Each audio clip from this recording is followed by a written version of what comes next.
munched her new mat. That's when she changed her to I need a better way to deal with my stress.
You are listening to This Week in Clown World with Ben and Hobbs, so sit back, relax, take your black pill, and enjoy the show.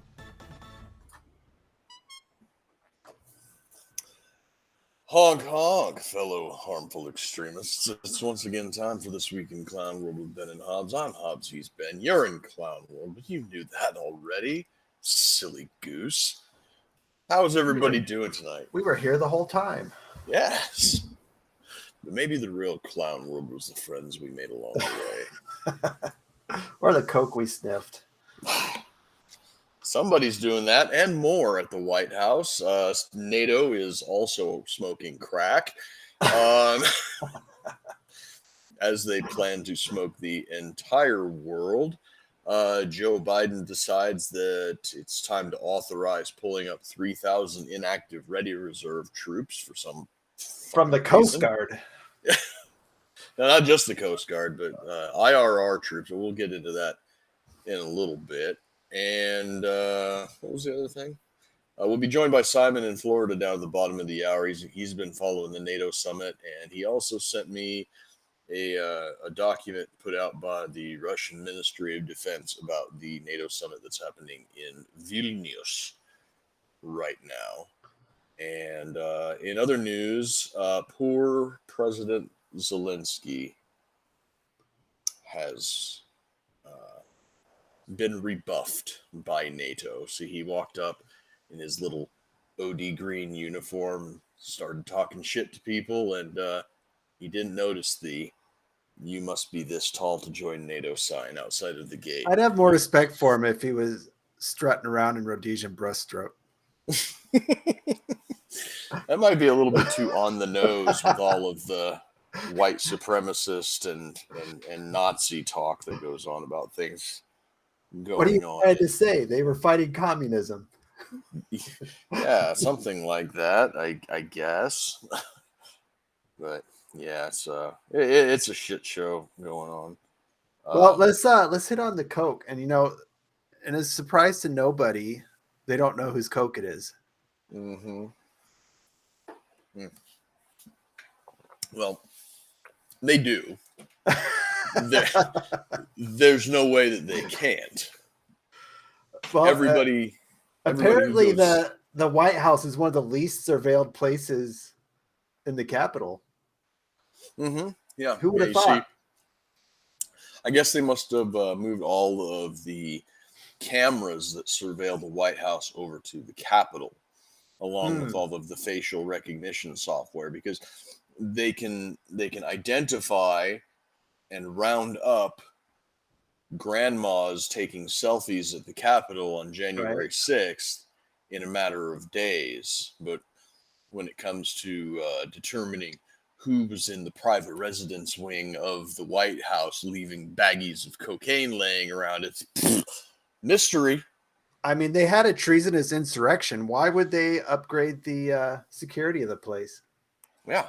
I mean, it boggles the mind. This is truly one of those Scooby-Doo mysteries that we better call Fred and the gang on.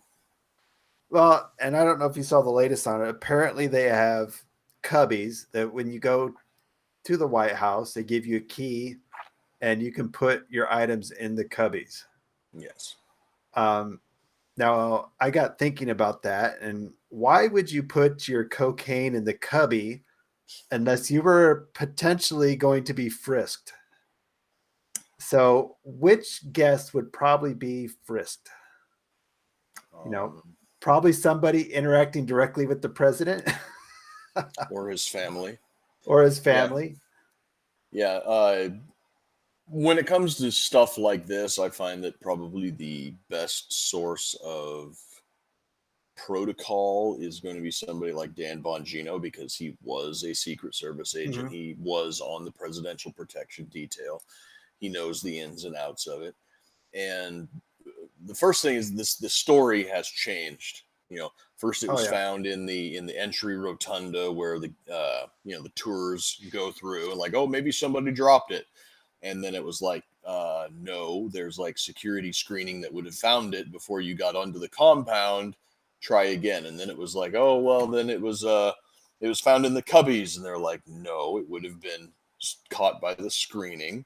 Try again. And then it was the library. And then it was near the Lincoln bedroom. And so the truth is, we don't know the truth when it comes to where this cocaine was found. We just know that some cocaine was found. And apparently, also, marijuana. Twice they found marijuana, and once they found cocaine.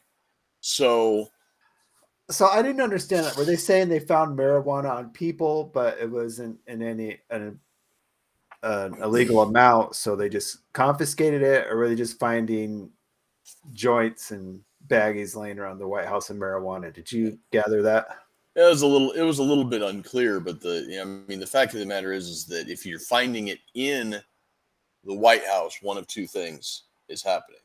Either one, the security screeners are slacking and probably need to be sacked, or two, somebody who is exempt from the screening process is bringing drugs into the White House, which would be members of the first and second family, and that's about it.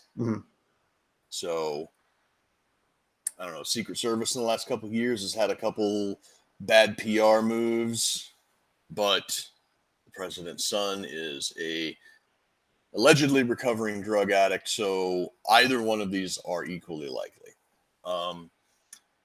At this point, I would not be surprised if a dead prostitute tumbled out of a broom closet in the Lincoln bedroom or something, because that's about the only way we could escalate up further from here. Well, I mean, they just considered the case closed. They're like, yeah, we'll never figure it out. Done. Yeah. No, just another case of mystery hooker coming out of the. She must have went in there. Must be autoerotic asphyxiation. Maybe she climbed the fence. It's easy to get into the White House. Apparently, that's just. And this is like what we talked about before. They're just going to lie to your face and be like, "Fuck you." Yeah. What are you going to do about it? Yeah. Perfect what are you going to do about it? Yep. I mean, everybody here probably knows that the White House probably has very good security. I mean, especially at these cubbies, like what they're talking about, you'd certainly want to monitor those because you'd want to know, all right, this guy's going to see the president. He had something in his pocket. He put it in a cubby. What the fuck was he trying to sneak into the president? You know?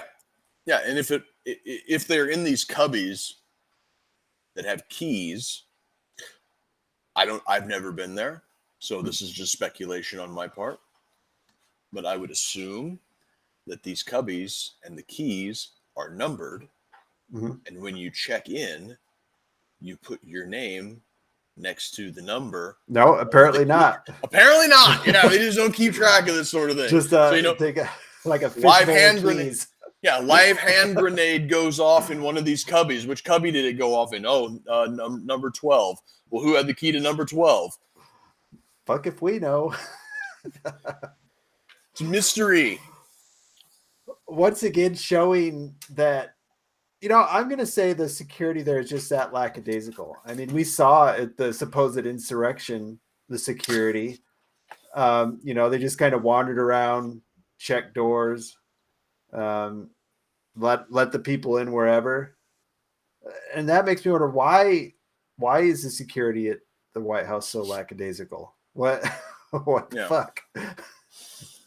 Well, yeah, the January 6th thing was at the Capitol, wasn't at the White House. Well, I mean the same. But yeah, the people same running every. Yeah. Right. Yeah. Capitol Police seem to be, like have a crippling Ambien addiction or something. They're just asleep on the job all the time. Secret Service is doing whatever it is that they do, too busy running interference for the various shenanigans, extra legal shenanigans of the first family. I don't know. But again, I'm just me speculating here. But I know we're making light of it, we're joking and everything. But they know who it is, and they're not saying. Yeah. Which to me would be ample cause for a congressional subpoena. Subpoena the Secret Service agents on the presidential detail for the past however long it would need, sworn testimony, threats of perjury, subpoena the surveillance footage. They'll find it. Yeah, and meanwhile, it's easy. Yeah. Meanwhile, the FBI special agent head of Omaha was out here doing a rah-rah tour and said the biggest threat is domestic terrorism.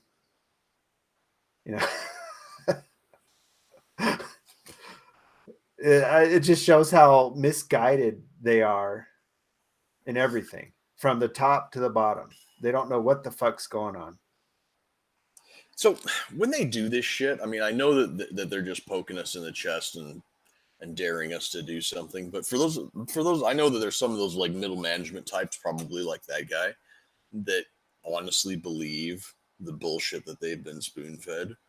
So does it never occur to them that if there is a rise in domestic terror threat, if there is a marked increase in anti-government sentiment amongst the American population, that it's probably not for no reason at all? Yeah, I guess you can't think the direction America is going sucks anymore, or you're a domestic terrorist is what it seems like what it's coming down to. Yeah, except everything that we do to you with a smile, or you're a domestic terrorist. It's ridiculous. Yeah. Well, this kind of dovetails into another thing I wanted to talk about, was that Sound of Freedom movie. At this point, it seems like we have two cultures going on in America. Is the way we're going. We're just going to have, people have talked about a civil war, blah, blah, blah. I don't think it's going to happen. I think we're going to have neighbors living by each other, people in the same state, cities. They're just living in a parallel America.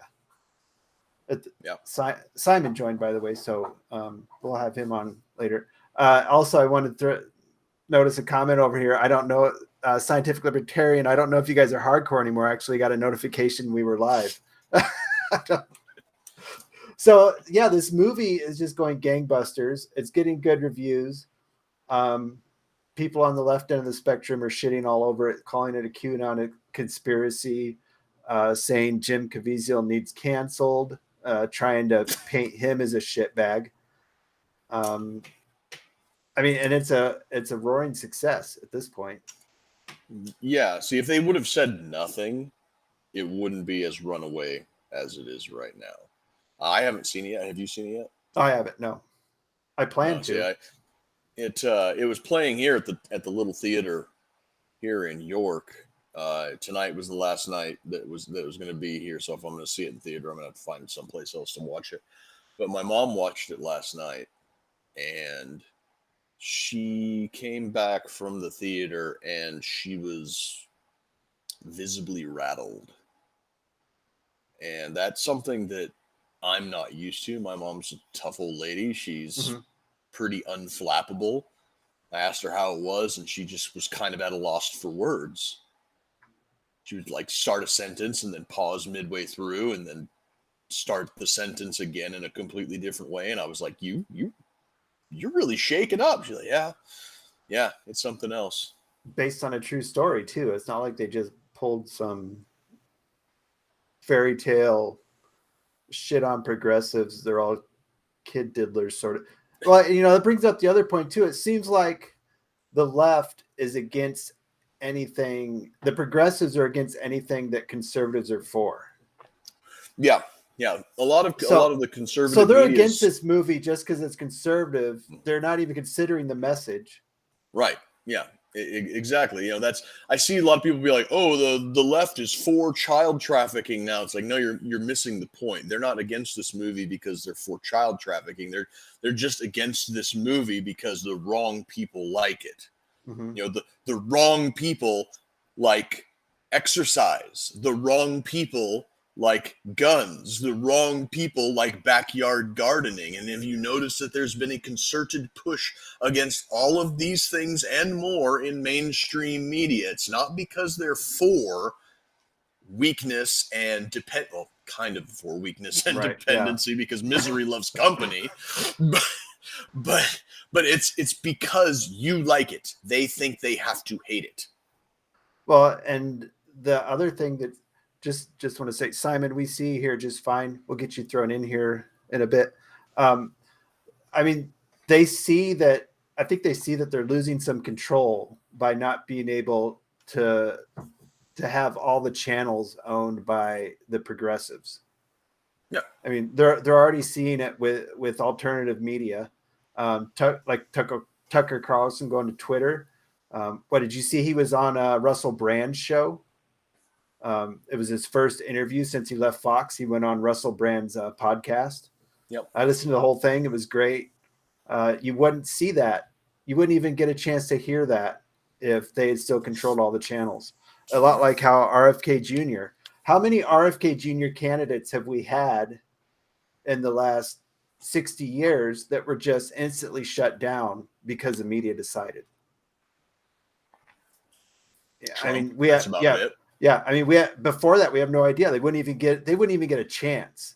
They'd just be like, nope, you're not getting any airplay, nothing. Nobody's going to hear about you. You're as good as dead. Every libertarian candidate ever. Yeah, right. But I mean, there's that alternative, that parallel culture that seems to be growing at this point. Yeah, you're gonna have two people living side by side, and their American experience is going to be absolutely different. We're a crowd of people watching two different movies. Right. Yeah. One's watching Cuties and one's watching Sound of Freedom.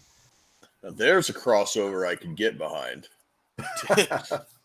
Tim Ballard kicks open the door to a low-rent French brothel to rescue Sudanese refugees being sex trafficked. Right. Like, what am I watching? So it'll be interesting to see how this goes. I mean, if they'll be pushing more movies like that. RFK has a lot more media attention, more than Gary Johnson did at this point. Well, RFK is a lot more eloquent and smarter than Gary Johnson. I like Gary Johnson, but he was basically a dumb, likable jock. Mm-hmm.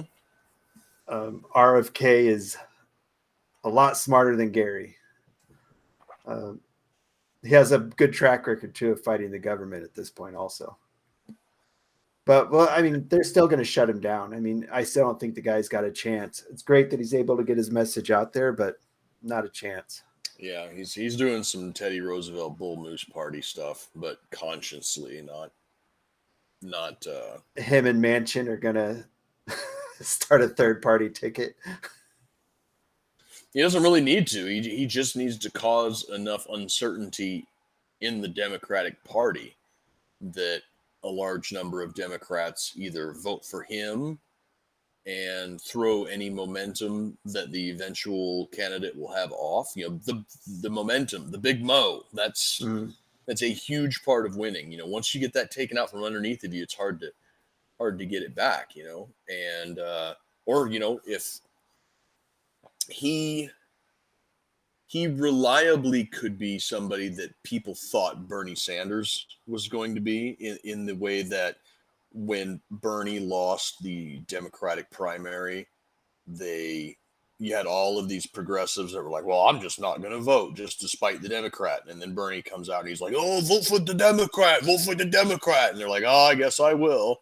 Blue, no matter who. Yeah. RFK is going to be like, no, don't vote for that piece of shit. Let Trump win if that's how it's going to be. Scuba Guy says he said they need to legalize marijuana and psychedelics. The thing is, he wants to put a federal tax on them also, so he lost me there big time. And yeah, I suppose I didn't hear that one. We'll see how Colorado legalized psychedelics, so we'll see how that works out for him. Something about a hallucinogen and large mountains to me just doesn't seem like it would mix very well. Either mix very poorly or very well. So yeah, I mean, I think you're right. They'll get a lot of the CHD revenues. This scam artist grifting for money. Maybe. What's CHD? Yes, we got a comment over here, people. It says RFK Jr. CHD revenue, and it's 2015 to 2021. 2015, it's almost 500,000. 2021, it's almost 16 million. So we'll see what the comment says CHD revenue was. But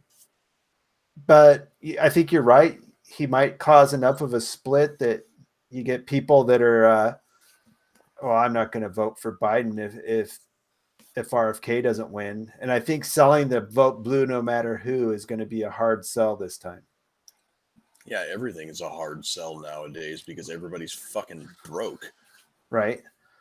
And, I've seen there was a story about a Democrat in the Georgia State House who flipped over to GOP because she got shelled for wanting school choice. Her Democrat peers just dragged her for it because she saw that inner city schools suck. Children's Health Defense, or an anti-vaxxer scam. I mean, we'll have to look into that one. That's a big thing with, I mean, my favorite point that RFK made about the anti-vax movement is find a Amish person who's autistic. Yeah. I don't know. It's like, I mean, we can get into this like for several hours worth of discussion. Like, we know that Carl over here is big on the vaccines. I personally am not. I know you're probably not too, but I don't know. I don't know. The more that comes out about it, the more some of them seem pretty sketchy.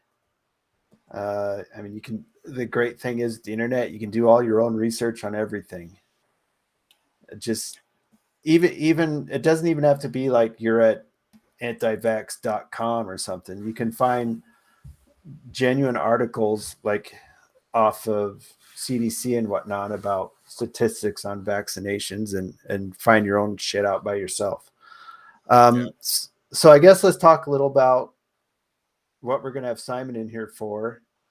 NATO happened. Yeah, let's pop him in here because we say we want to have him on for half an hour, but I'm sure He's always got a lot to say. Hey, Simon, how's it going, man? Simon, you hear us? Yes, I can. Hi there, guys. It's a real pleasure to be with you again. Did you have a chance to read what I sent about the Russian Ministry of Foreign Affairs response to the NATO communique today? Yes. I did. I interpreted it as basic diplomat speak. They don't like us, we don't like them, stuff like that. But you seem to have taken a different something out of it. Oh, no, it's a roast. Yeah. I mean, if you are willing, I'll read it out, and you and your audience can judge for themselves. But I've asked Harrison if I can do that on InfoWars tomorrow morning, and I've asked TNT Ready if I can do that tomorrow night, because, I mean, I'm quite well versed in this stuff, and I think this is in the top 10 diplomatic responses in the last 100 years. Mm-hmm. I mean, it made me laugh a lot. I've actually reached out to the Russian Ministry of Foreign Affairs and asked if Maria Zakharova wrote this personally, because they're grooming her to replace Lavrov. She's got a PhD in history. Her father is a famous Russian diplomat. But when she does her press conferences, she often comes out with like real zingers. And this is like she sat down for 3 hours and just wrote kind of like 10 zingers in a row. So I'm not suggesting that you want to propagate Russian propaganda, but certainly in terms of whether you want to appreciate it in terms of diplomatic statesmancraft, or whether you want to look at it from a English literature analysis point of view, it's definitely worth hearing. If you say no, it's no problem at all. It's your show. It's entirely what you want to do. We can talk about the NATO communique or the G7 declaration or anything else you'd like to talk about. I'm happy to follow your lead. But I thought that, for the sake of 5 minutes, which is what it basically takes to read, that it literally is like watching Chevy Chase do a roast of Donald Trump. Yeah, that was one thing that I took from it, was that for what is essentially like a diplomatic roast, it wasn't very like diplomatic. They didn't pull any punches or do any weaselly words. It was very blunt and very direct. Like, yes, you all are moving us towards war. You are expansionist. You are power hungry. You're using the United Nations as a shield for your aggression. Yeah, but if you want to read it, then go right ahead. At this point, any talking we get is like the preamble before somebody pushes the button, right? So we should be glad for anything they say as opposed to do. Yeah. But go ahead and read it, man. I'm giving you the choice. Okay, can you hear me? Yeah, go ahead. Okay, so I'll read it, and I'll read it fairly quickly. So it says, this is direct quote from the Russian Ministry of Foreign Affairs. They put it out last night, but it came out in English today. So it says, on July 11th to 12th, Vilnius hosted a summit of the North Atlantic Treaty Organization. Its results show that NATO has once again returned to the Cold War schemes, this time to protect their 1 billion from the other part of humanity based on the ideology of dividing the world into democracies and autocracies. Led by the United States, the collective West refuses to accept the rise of a multipolar world and intends to use every instrument at its disposal, including military methods, to defend its hegemony. NATO attempts to use the UN Charter to camouflage its aggressive aspirations and actions are not credible. The bloc and the global organization have nothing in common. The Western rules-based order is a misappropriated prerogative to violate international law. The results of NATO's actions are well known. They include the proliferation of instability, the destruction of states, the rise of terrorism, war crimes committed with impunity, the death of civilians, including children, and an endless wave of refugees. We have seen again that the alliance is unable to adapt to the new global geopolitical reality and to real security requirements. While magnifying the alleged threat in the East, the United States and its vassals intend to use NATO as the main instrument of their global hegemony and the containment of the centers of the developing multipolar world. This policy of searching for external enemies is targeted against Russia.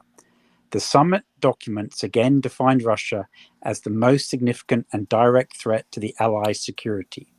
Turning facts upside down, they have hypocritically accused Moscow of undermining global energy and food security.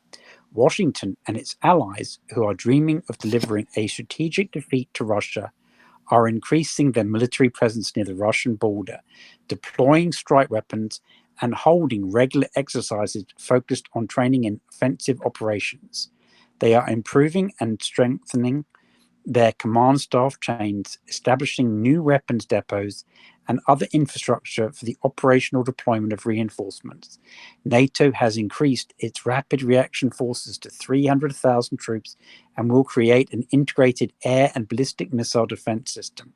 Brussels no longer mentions its past assurances that this system will not be targeted against Russia. NATO's new regional defense plans are designed to strengthen the aggressive coalition capabilities on land, at sea, and in the air, in space, and in cyber domains. NATO has declared readiness to involve Article 5 of the Washington Treaty, which stipulates a conventional response, including by collective forces, to malicious hybrid operations in its cyberspace, and also in the event of damage to its critical infrastructure. NATO is gradually lowering the threshold for the use of force and strengthening the nuclear component of its military planning. The NATO countries account for over half of global military spending, but they are not satisfied, and in Vilnius, they have pledged to invest at least 2% of their annual GDP on defense. The American defense corporations are happy. The Allies will have to pay through the nose for US-made weapons to replace their arms supplies that have been burned in Ukraine. NATO, which is whipping up militarization and aggravating military political tension to ensure its superiority, continues with its provocative expansion policy. The focus of its aspirations is Ukraine's further integration with NATO. They decided to establish the NATO-Ukraine Council, where the Allies and Ukraine will sit as equal members. They reaffirmed the commitment they made at the 2008 summit in Bucharest that Ukraine will become a member of NATO, though they have not yet set the date. They sweetened the pill by saying that Ukraine's path to full integration has moved beyond the need for a membership action plan. At the same time, Ukraine will be the main expendable element in the hybrid war NATO has launched against Russia. Resolved to escalate the conflict, the bloc has promised Kiev that it will supply more modern and more long-range weapons, so that this conflict of attrition lasts as long as possible. The bloc has not abandoned efforts to catch Georgia, Bosnia and Herzegovina, as well as Moldova in its nets. NATO's expansionist aspirations are not limited to the Euro-Atlantic region. Having swallowed Finland and almost swallowed Sweden without any public discussions or referendums, NATO is trying to bring military confrontation to the Arctic. It is also actively infiltrating the post-Soviet space. The Middle East and Africa have been declared a zone of their strategic interests. Washington and its allies are trying to bring their rules there and are using the tried and tested neo-colonial methods to pump their resources. NATO is spreading its tentacles to the Indo-Pacific region under the far-fetched pretext that developments there can directly affect Euro-Atlantic security. Blinded by their global aspirations, the NATO countries stated in Vilnius that the deepening strategic relationship between Russia and China runs counter to their values and interests. The majority of states are seriously concerned about these events. NATO's policy, activity, and military development directly contradict the objective goals of building a new, fair world without artificial dividing lines or the division of states into us and them, a world where the legitimate interests of states to choose their development paths and social systems will be respected. Security can only be indivisible, and it cannot be strengthened through disregard for the security of others. However far the geographical aspirations of Washington and Brussels may go, the world will not be turned into a NATO globe. We will scrutinize the results of the Vilnius summit, taking into account the threats and challenges to Russia's security and interests. We will use all the means and methods available to provide a prompt and appropriate response to them. In addition to our decisions taken, we will continue to strengthen our military structure and the country's defense system. So that's the end of it. And I would say there's a heck of a lot of takeaways from that. Yeah. My first. Okay, so I read it fast. Yeah, I read it before the show, and then hearing you read it out loud, there's two main takeaways that I take from this. The very first one is the inversion that we've had since the Cold War, because this sounds to me like something that somebody like Gerald Ford or Ronald Reagan would have said about the Soviet Union 40, 50, 60 years ago. And now the former Soviet Union is saying that about NATO and the West and the United States in particular. And the other takeaway that I'm getting from this is with NATO looking now to expand its sphere of influence outside of the North Atlantic into places like Japan, New Zealand, Australia. The North Atlantic Treaty Organization is going into the South Pacific. It's just these weird layers of, you got like the United Nations, and you've got NATO, and you've got BRICS, and you've got SCO, and you've got all of these like intertwining. It's setting up another like internecine rat's nest of alliances and trade agreements and everything that is the kind of bullcrap that led to World War One. Only this time we've got nuclear weapons and strategic bombers and intercontinental ballistic missiles as opposed to, mustard gas and machine guns. I don't know. That's what I took away from it. What do you got, Ben? Well, the thing that pisses me off about NATO is some of these little bullshit countries we have in there, like Moldova, and I mean, what can they possibly contribute to NATO? Be a thorn in Russia's side. Yeah, I mean, it's just a liability. Why would we want to be involved in any of those little shithole Eastern European countries aside from just to poke Russia in the chest? And try and create a situation like you said with World War One, where I mean, what would happen if Russia attacked one of these little shithole? Are we gonna send a bunch of Americans to die for Moldova? Yeah. Well, Simon, what are you taking away from it, man? Well, Moldova's not in NATO yet, but that's part of the point they're making. That obviously. Well, what Montenegro? There's some little. I mean, where's Vilnius at? Like Lithuania. Lithuania, that's exactly the point. So now it turns out that America has agreed to defend Poland in terms of infantry, right? Mm-hmm. That Germany is going into Lithuania. They've already dedicated a brigade. Britain is going to defend Estonia. Estonia. That's who I was thinking of. Yeah. And then shit about Estonia. Yeah, and then Canada is going to defend Latvia. So we got a big brother, little sister thing. A big brother, All right, you're a big guy. You get a little country. It's really, really crazy.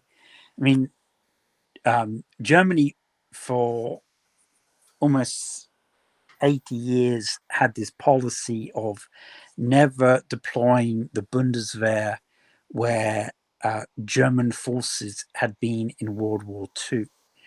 But Boris Pistorius, the new German defense minister, at the end of February at the Munich Security Conference, formally announced that that policy was at an end. And he said that he wanted German troops to be as welcomed throughout the world as American troops.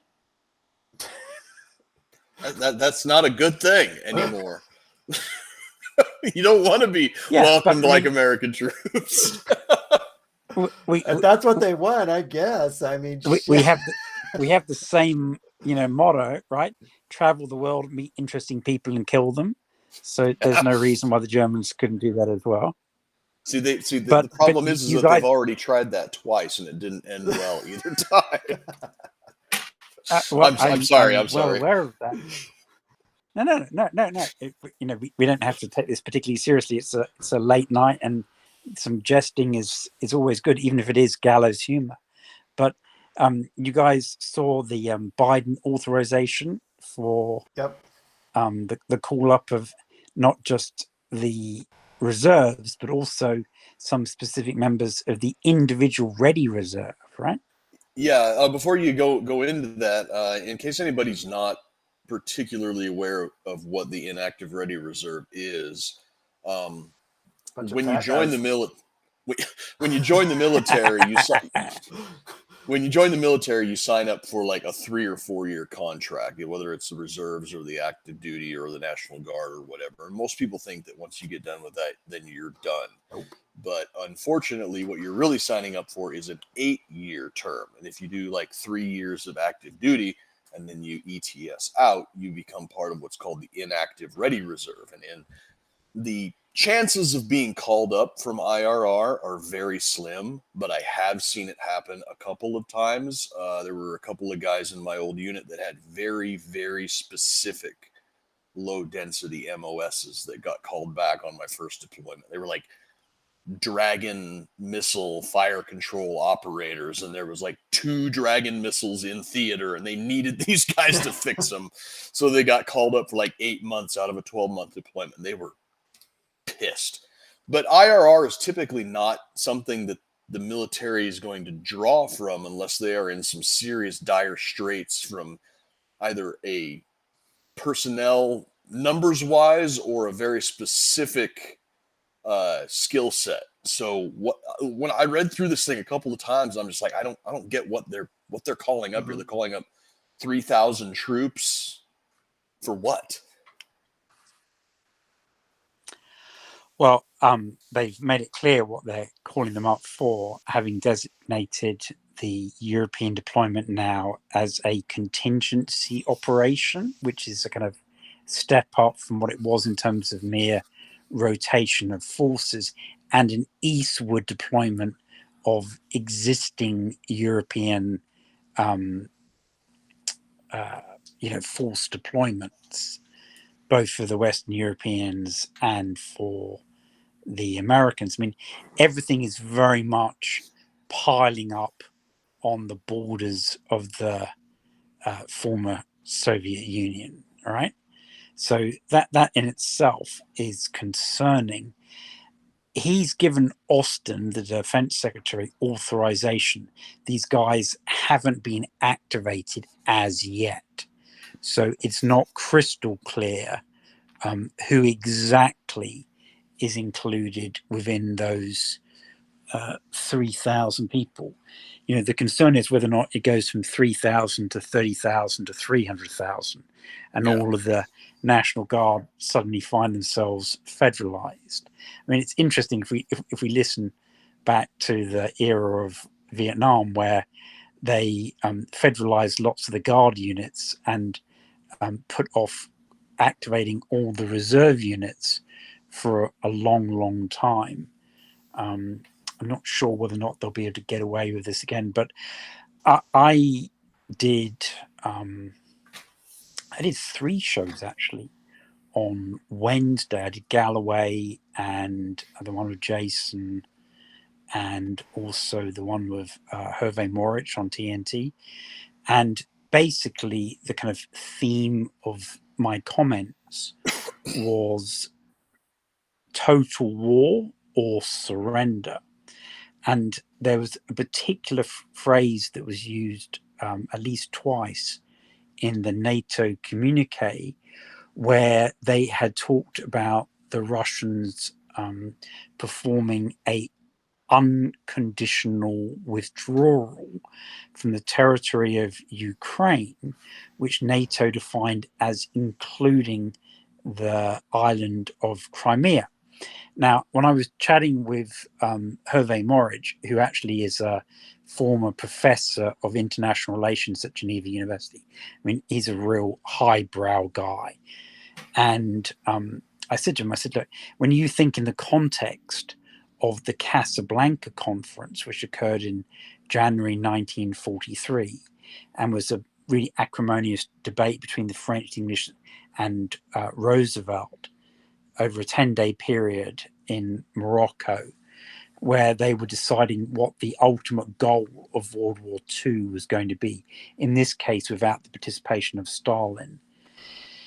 And Roosevelt, at that time, insisted and got his way that the goal would be, quote, unconditional surrender. Now, online, I'd been having this argument for a couple of days with some other geopolitical analysts who were mocking me or just generally disagreeing, saying that I couldn't use the word withdrawal and surrender interchangeably. And normally I would completely agree with that. But the point that I was making was that if you are telling Putin and the Russian government and the Russian people that before you even have any kind of peace negotiations, that as a first step, they have to complete the unconditional withdrawal of what essentially will not only be the Russian military, but will be all the Russian-speaking people of Crimea, so they don't get genocided by the vengeful Ukrainians. That when that is carefully considered, it may sound like it's just a pull people out, but in reality, the political consequences would be so severe for Putin and the Russian government that it is, in fact, a surrender. And so in that context, you can use the words interchangeably for that specific situation. Not that I'm suggesting that surrender is synonymous with withdrawal, but in a particular circumstance, it may well be. And I think that that circumstance exists in relation to Crimea. And when I provided the documents from the FDR archives in relation to that long debate over 10 days that they had in Casablanca in January of 1943, from the 15th to the 25th of January, none of these people came back to me. They all, got back in their boxes and just stopped arguing. So I can't imply whether or not that meant they agreed or they just went away to read the documents. I don't know. Was Crimea? I mean, were Russians moved into Crimea after they took it in 2014? So they were previously Russian. Yeah, because if you think about the referendum that they had in 2014 or 2015 for Crimea, well, it was like 87 or 90%, some incredibly high number of people said that they wanted to be a member of the Russian Federation rather than the Republic of Ukraine.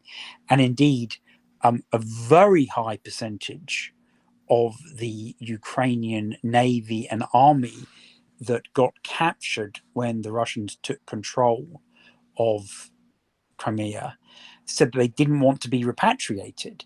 When they were given the opportunity to maintain their rank and seniority and simply transfer immediately to the Russian military, like 90% of them said, fine, done. We're now a captain or a sergeant or a general or whatever in the Russian military, which at the time was paying about double and, gave them access to better equipment and better prospects.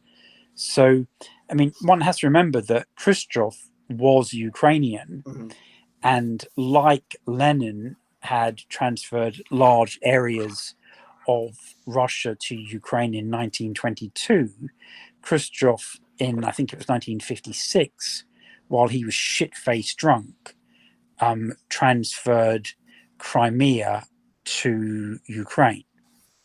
Well, in that area, I have a little bit of knowledge of that because my wife's family was German Russian from that area. So, they were invited by Russia to settle that area.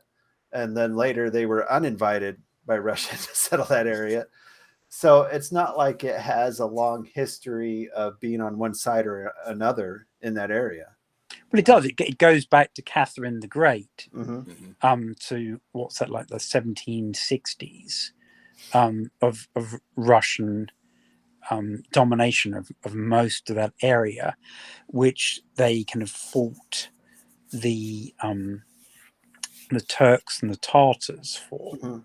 So, there's, let's face it, if we're going to go back 300 years, then we'd be handing a lot of the United States back. I mean, it's not like you're going to argue there's indigenous Crimeans still in that. I mean, there may be some, but it's well there are. There's what they call Crimean Tartars, right. But they are a distinct minority now, and I think they kind of split equally as to whether or not they want to be part of Russia or part of Ukraine.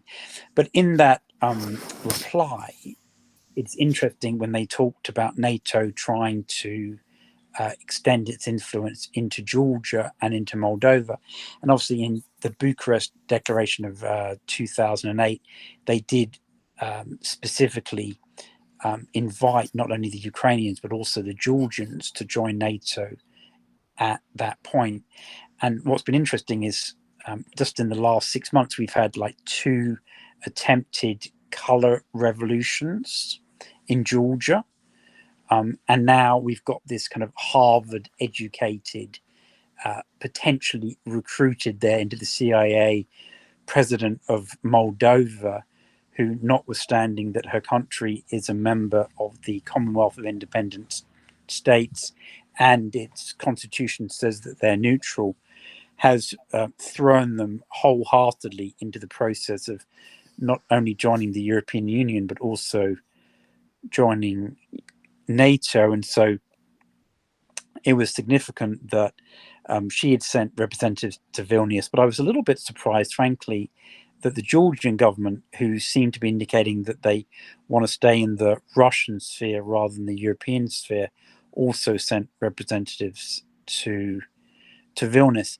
But the other thing that a lot of people haven't really focused on, and this is kind of a short point, is the G7 issued a declaration regarding security guarantees to Ukraine at the Vilnius conference, and that was done on the second day.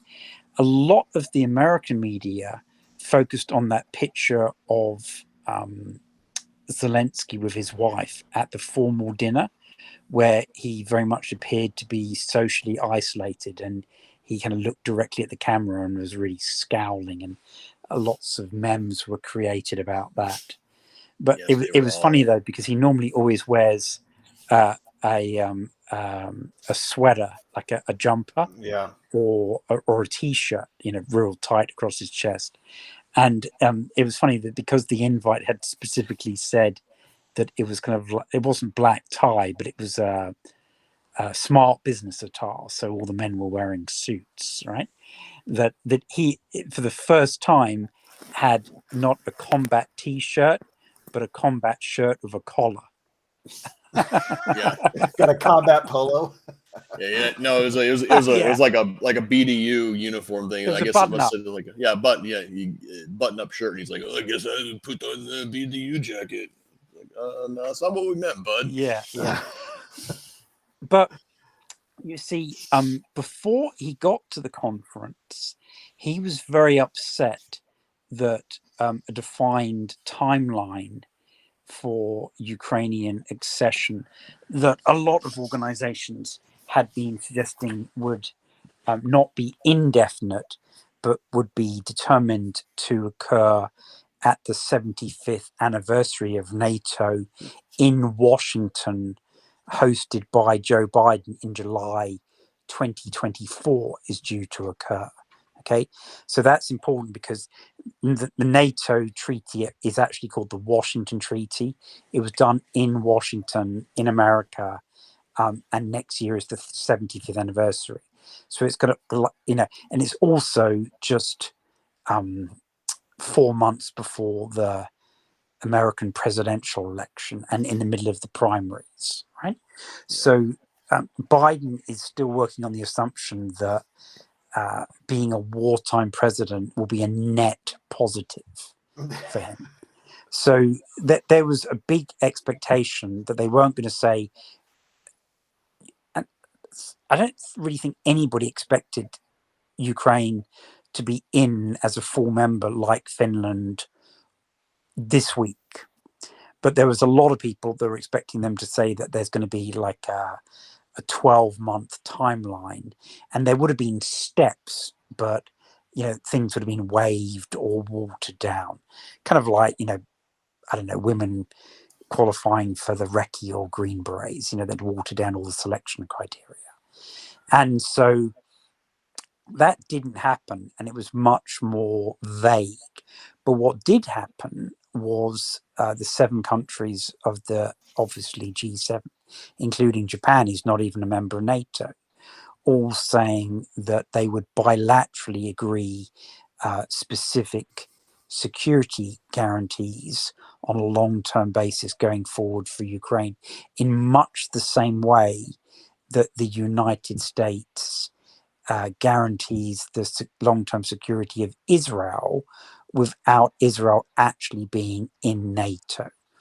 And that's, quite concerning, because it's essentially a pledge without a treaty, so it doesn't get subject to any US Senate ratification process, nor any reservations. And it appears to be an attempt to kind of like bind lots of governments, as Biden said in his post-conference speech, where he said that we're at an inflection point, and the outcome of the NATO conference is intended to set the benchmark for NATO interaction for the next few decades.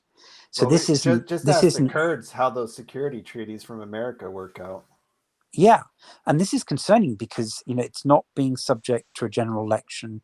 It's not being subject to US Senate ratification, and yet they're trying to tie the hands not only of consecutive Congresses, but for generations of American citizens who may be subject to selective service conscription. So I think that there's very good calls, whether you like Ukraine or not, for kind of like pushing back on these kind of multi-decade promises, and beyond promises, literal commitments that the Biden administration, which obviously is jam-packed with kind of Bush-like neocons. When you look at like Newland and the Brzezinskis and Blinken and Sullivan, they're either part of this, kind of very pro-Israeli Jewish mafia, or they've got direct family connections to Western Ukraine, to the region previously known as Galicia, which has ties to the SS Waffen Galicia division. And, they really seem to be trying to regain lost family estates and the kind of glory period between World War One and World War Two. And one really has to question what the personal motivations are for a lot of these people, beside that what we've obviously seen with Newland and Soros kind of orchestrating the Maidan revolution in 2014 and hand-picking the subsequent Ukrainian cabinet. But lots of people have said, did you guys have a chance to see the Roseanne Barr interview with Piers Morgan. I It was watched yesterday or the I day saw some of before. it. I watched the segment that you and Jason played on your show yesterday. Just Yeah. that part. So I mean, she was talking about 13, at least 13 members of her extended family before she was born. Her mother had survived this, but elder siblings and her grandmother and her great grandmothers had been walked into a forest and buried alive. Right? And this was the Volyn massacre, and that occurred in July 11th and 12th, 1943. And this was the exact same days, the 80th anniversary, that they held the NATO summit. And I'm like, how damn insensitive was that? You could have like brought it forward or back like a couple of days just so it didn't exactly coincide with those dates. And then Piers Morgan said, that's your opinion.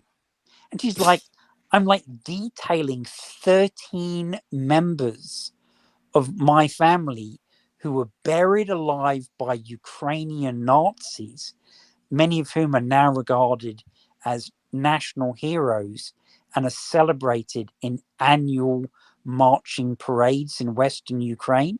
And you're telling me that's my opinion? So I know that the the globalists, the global elite, and everything, they love their symbolism and their numerology. Do you think that the Vilnius conference being held on that date was deliberate, or is it just like an oversight of some Well, I stupid mean, planning? it's such. I mean, if you think, okay, there's 31 days in July, what's the mathematical probability of those 2 days being chosen? It's like 1 in 15. So if you were kind of like taking a bet on a horse race or something, would you like 1 in 15 odds? Yeah, I guess that's a good point. I mean, it Yeah.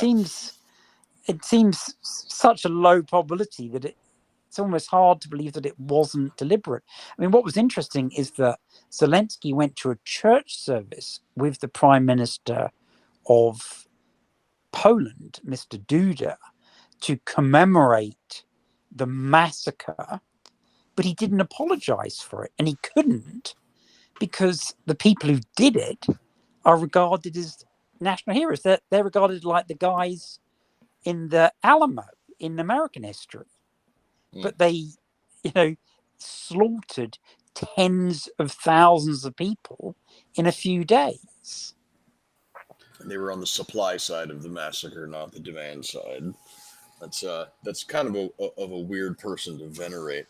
Well, I know we're getting up towards the clock. I just wanted to, I wanted to say what my, I guess I'd say favorite part of that, that that was released by the Russian, who'd you say it was? A minister that released that, or It was the Russian Ministry of Foreign Affairs, their response to where the they talk NATO about communique.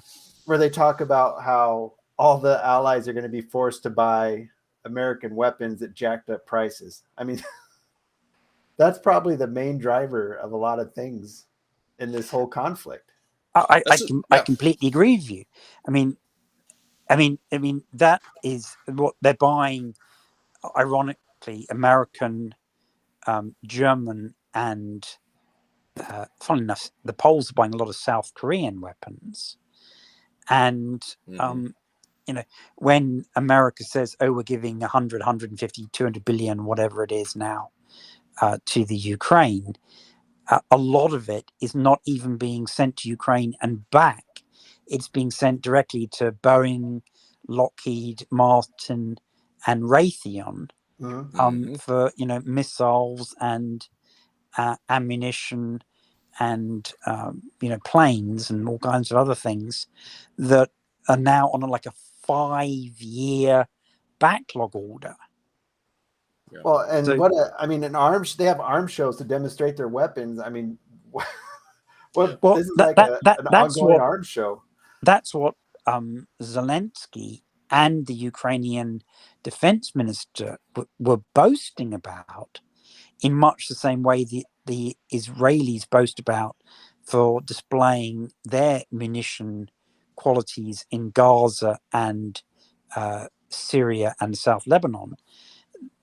Zelensky was flat out saying in English that this is a wonderful opportunity for the American arms industry to test out and market its most modern weapon systems against the Russians. What a scummy thing to say.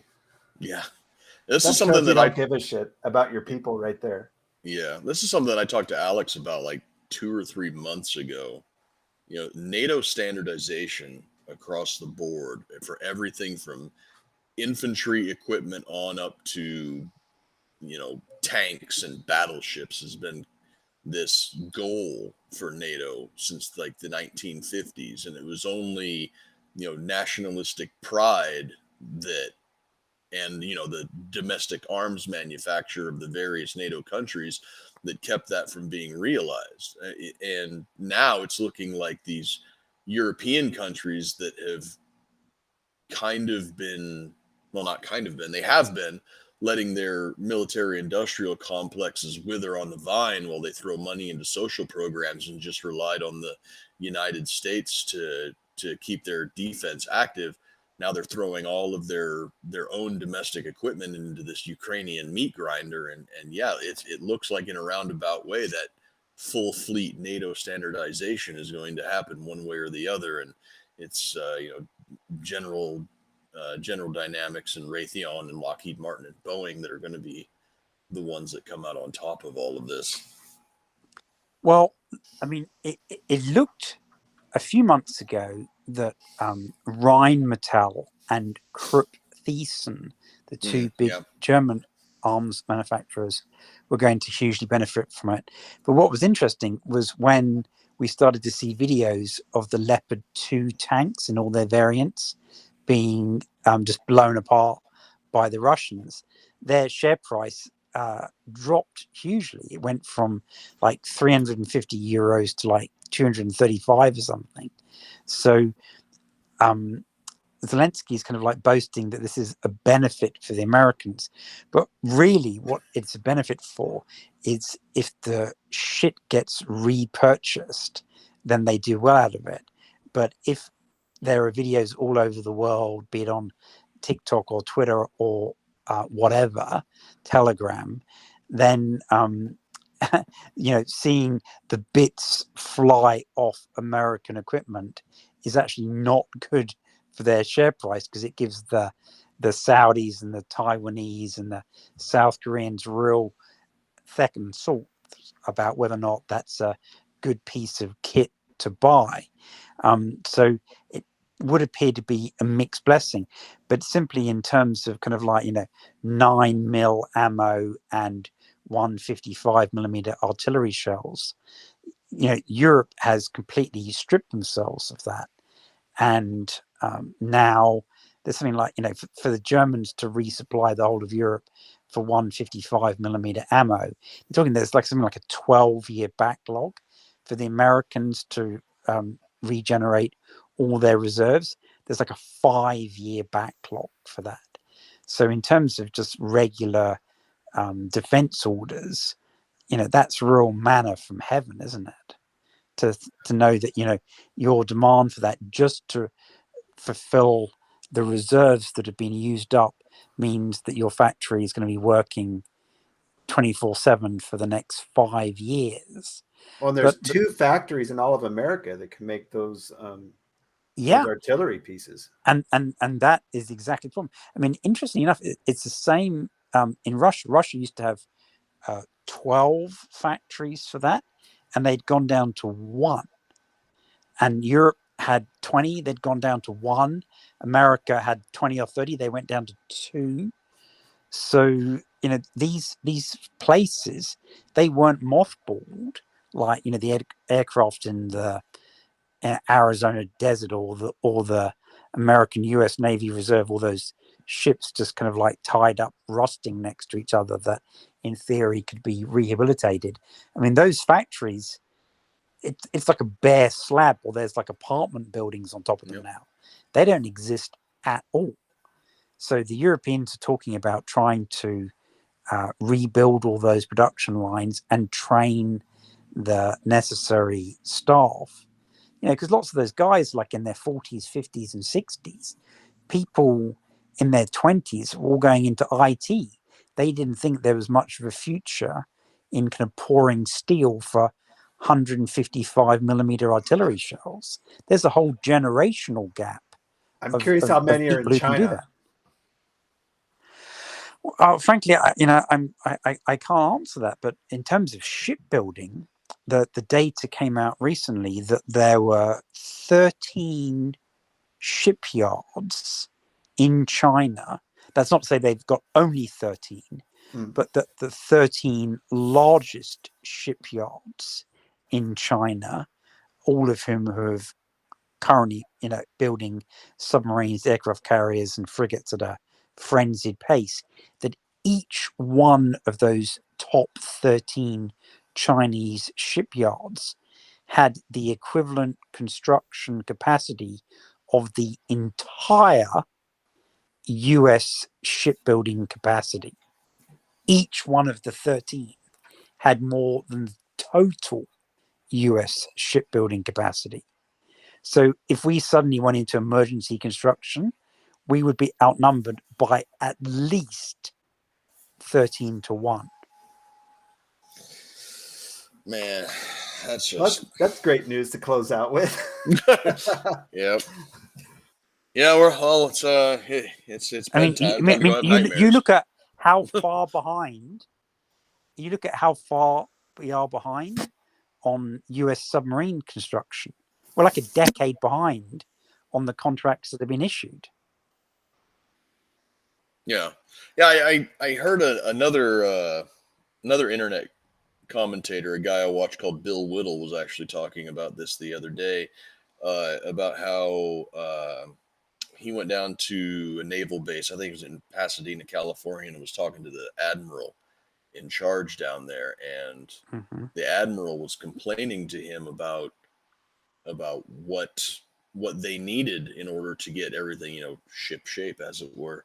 And the number one thing that he said, he's like, Bill, if I could have a conversation with somebody who's in charge of these things, he's like, we just need the facilities to get these ships, because I guess there was some law passed a little while back, like 10 years ago or something, that said that rather than having the organic personnel within the Navy to do these types of large scale ship maintenance, that instead they had to farm everything out to private contractors, and the private contractors, they either don't have the facilities themselves, or they don't have the tools, or they don't have they don't have something. It's always missing one critical piece.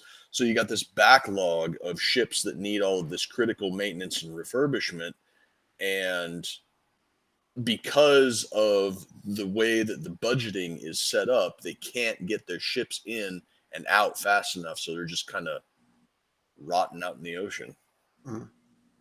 Yeah, I don't know. Well, Ben, I mean, you look at the Bonhomme that had the fire while it was in dry dock. You look at the USS Connecticut that supposedly hit like some underwater volcano, but probably crashed into like a Chinese ship that had the entire nose cone broken off it, and it was a miracle it didn't sink. And then you look at the USS Reagan that was massively radiation contaminated during the Fukushima response. I mean, those ships are taking like 10 years to get seaworthy again. And you compare that to how they turned around the Kitty Hawk and the Yorktown in the Pacific War. I mean, they sent those ships to sea with 200 or 300 contractors on them, and they said, if you can't fix it in a week, you're now conscripted. You can do it on your way to Japan. So I mean, we are so far beyond those points. But I mean, I appreciate you guys want to go to sleep and you've both got hard jobs to do tomorrow. But I mean, you know, we haven't even talked about the fighting fitness of the American, you know, military, having all received 2 or 3 mRNA jabs. You know what? That is something that not only I can talk at length on, but I have a friend who I bet that I could get on. If you would be willing to come back on tomorrow, Ben, are you going to be around tomorrow? I'll Sure. have to check. I'll have to check to make sure, but I think I'll be fine. Oh, Yeah. Okay. Well, I If- mean, whenever. I mean, I'm happy to chat with you guys. It's a real pleasure. So whether it's tomorrow or in a week's time, whatever suits you. Yeah, I'll contact my buddy John Rourke. He was a recruiter for like the last 4 years of his career, so he's intimately familiar with the military's current readiness, and he's pissed off I about think I have something going on, but if John's available and Simon's available, I'll make it work. it. Okay, yeah, all right, yeah. So tentatively tomorrow, Simon, I'll let you know. Crowd out there, we will let you know on the socials. So we're gonna call it a night right now. Yeah, I mean, I'm going to have my own show with Jason, the guy from Australia, who has his regular weekly daily show on TNT Radio. We're going to be on from 6 to 7 p.m. New York time, so I'll be finished by then. We'll be talking about completely different stuff. We're mainly going to talk about the ASEAN conference that's been happening in Indonesia yesterday and today. But at some point, if you guys have any interest, I'd love to talk about what's going on with Iran, because they've got this real interesting concept that they're working, and it's called dynamic diplomacy. And I mean, I know we're finishing now, but I would just say that they are doing the most incredible a number of diplomatic events. They're doing like 4 things a week, like big conferences, international tours, visiting, you know, major countries, getting huge multi-billion-dollar inward investments from the Saudis or the UAE or the Qataris and stuff. And they've also, I mean, what a lot of people don't appreciate is they've had the most incredibly huge both lithium and uranium discoveries in Iran in the last 12 months. You know, That was on your show. You talked about that, or I have talked about that in the past, and there's kind of like World Nuclear News and Renewable Energy, and you know, various kind of obscure industry magazines who have been talking about this. But I mean, Iran, in terms of declared reserves, are now the second largest lithium deposits in the world, and they had like 2 or 3 uranium mines that were running last year. Now they have 12. So this is not like a 10 or even 100% increase. You know, we're talking about like 300 or 1,000% increase in a year. And this is at the same time as we're starting to see this trade war for all the rare earth minerals, like from the 1st of August, in response to the chip restrictions that America has put on going to China. And they've also got the Taiwanese, the Germans, the Dutch, and the South Koreans to enforce these as well, supposedly because they think that the Chinese are reselling them to the Russians. But the Chinese have turned around and said, okay, fine, you're not willing to sell us chips. We're not going to send you the germanium and the gallium that you need to make chips in the first place. So then not only can you not sell them to who you want, but you can't even make them.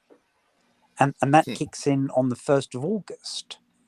So we're in this kind of like spiral of retaliation that, you know, really risks affecting the world economy quite severely. But I mean, you know, we could talk for hours and hours, and I know where do they find your show, Simon? Well, they can look at Jason Olborne, OLBOURNE on Rumble, same as you guys are on, or they can just go to Jason Q Citizen and then the number 1, or mine Simon from Flory and the number 2, and we're doing shows on New York Times Sunday 6 p.m. Friday 6 p.m. and we've just changed our Wednesday so that it's now Wednesday morning at 7 a.m. New York time.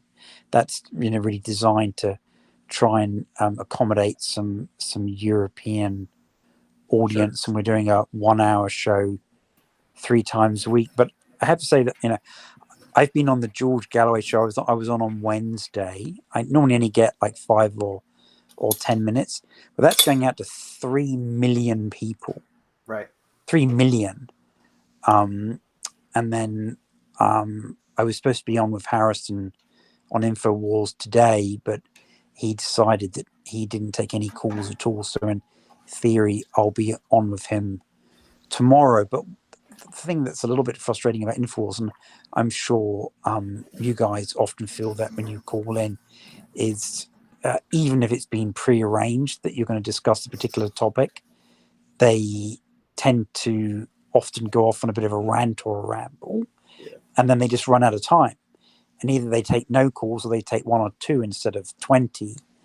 And, even if you spent a lot of time preparing, I know, Hodges, you've experienced this in the past, then it's not just, like it's personal, but you just don't get the airtime that you had anticipated. But, we're all just, regular citizen journalists. And so, it's their commercial enterprise. And if they choose not to take you, then it's entirely their choice. But it can be a little bit frustrating if you spent, a whole day trying to summarize something into 5 minutes.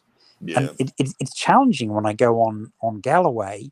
I've been on his show 13 times this year, and he's very complimentary. But I'm trying to summarize what you and I would talk about for 30 minutes or 60 minutes into 5 minutes, and that's literally quite hard technical skill to do. And then if, like Alex, he interrupts you halfway through, then your incredible 1 in 12 summary suddenly gets cut in half. Yeah. So we'll try and make that happen tomorrow then. Yeah, let's put a pin in it. But guys, don't feel obliged to me in any ways. If you want to talk about it, or even if you want to get somebody else on, then go for it. I think it'd be an interesting topic. Yeah, it's a good topic. It's one we've kind of touched on before, but never really went in depth. And since you brought that up, and since I do know somebody who was a recruiter, and since the military's readiness or lack thereof and everything was, and the shifting culture within it was probably one of the biggest deciding factors of me getting out. Let's face it. 2012. They seem to have 3 huge issues. One, well, save it for tomorrow. We don't. Let's save it for tomorrow. To think about, they're issuing waivers for people with drug convictions. Yeah. Yep. Right, which is bizarre. You've got this general societal thing about physical fitness. You've got the jabs, and whether or not people want to get sent to Ukraine or Poland. Yep. I mean, there's a lot of disincentives to joining the military at the moment, and so it'd be real interesting to hear from your recruiting guy, how he was dealing with those issues. Because I wouldn't want to be in a rush to sign up for that as a 20-year-old. Right. Well, let's call it a night right now, guys. We'll try to make it happen. Yep. Yeah. So thanks a lot. It's been a real pleasure chatting with you. Thank you ever so much for giving me the opportunity to talk with you again. It's real nice. You have very good shows. Oh, appreciate Thanks for coming on, Simon. Thanks everybody for watching. Tune in hopefully tomorrow. If not tomorrow, then next Friday. I'll try and work everything out. We'll talk about the military's recruiting and readiness problem. And until next time, stay honky.